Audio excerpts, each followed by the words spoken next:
What's up, everyone? This is Ryan Cassata, and I'm here with Skylar. And today we are going to talk about testosterone. And I know I don't have much content about testosterone on my channel because I'm not on T, so I wanted to bring in someone that is on T to talk about it more, so to give you guys some more information. So, when did you start T? How long have you been on T?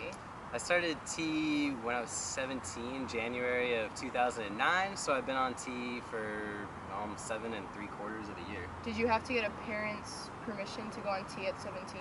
Yeah, I actually needed both my parents' permission to go on T, even though they were divorced and my dad didn't have custody. It was more like a social issue for the family, so yeah, I had to have both of them sign off on it. What were the first changes that you noticed?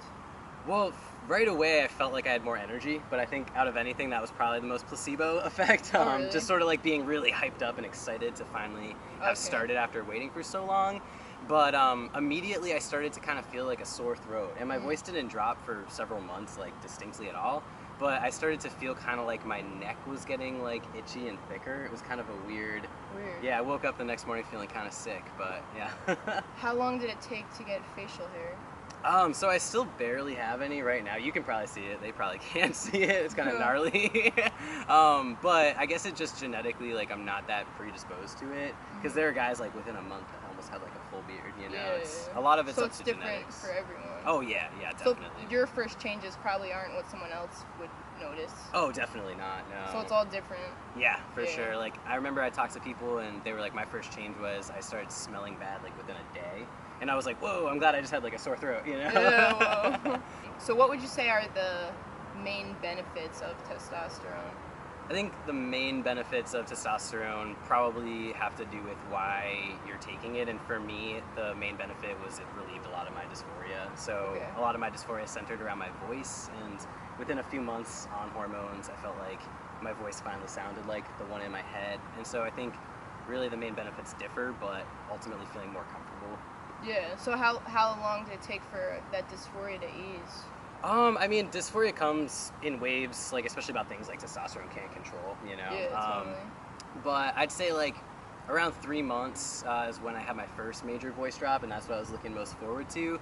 And so at that point, I felt really great about talking again, and having not talked as much because I was insecure about my voice and I didn't think it represented me, it all of a sudden felt extremely freeing and liberating. Did you feel more comfortable to sing after your voice dropped? Oh, definitely. I was a worse singer for a bit. As you can imagine, it was like really awful.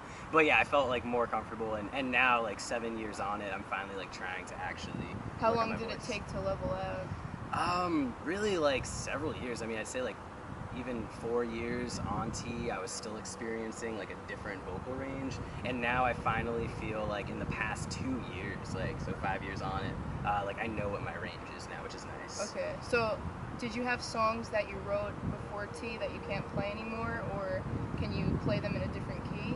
I just play them in a different key. Yeah. And did that take a long time to figure out? Yeah, I just like dumped a bunch of songs. I was just recently looking through an old songbook, and I was like, oh my god, I forgot about this one. Yeah. And I tried it again, and I could do it like after a couple tries, like a different, totally different range though. Yeah. Do you have any recordings of like the two voices together?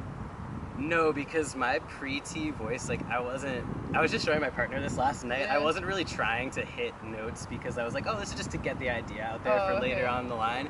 And it can be like really screechy and bad at times. Okay. I was listening to it and I was like, well, I really got through that sort of like Connor Oberst in his basement, like squealing, whining voice. What is something that you want the trans community to know about testosterone? I think the most important thing to know about testosterone is that it obviously is a choice to some degree, and to respect those who are able to take it, who have access to taking it, or who want to take it for specific reasons to ease their dysphoria. It can be like life or death for some folks, and then it can be something that, you know, you can take it or leave it for others. And I think the most important thing for the trans community to know is that it's totally fine either way. And what would you say to society about testosterone? I would say it's one hell of a drug. I mean, it's kind of incredible how much hormones affects pretty much everything, like from your emotions to your energy to the way that you react to things. It's just, it does change a lot. It's a big deal to really take other hormones for sure. Do you think you'll stay on it for the rest of your life? Yeah, I think so. I've had a hysterectomy now, so Okay. got all that removed, and I figured that, you know, I need to have some kind of hormone supplement, and rather than estrogen, testosterone seems to be working out. Okay. Alright guys, thank you so much for watching, and be sure to check out the other video that we did on Sky's channel. Alright, peace. Peace.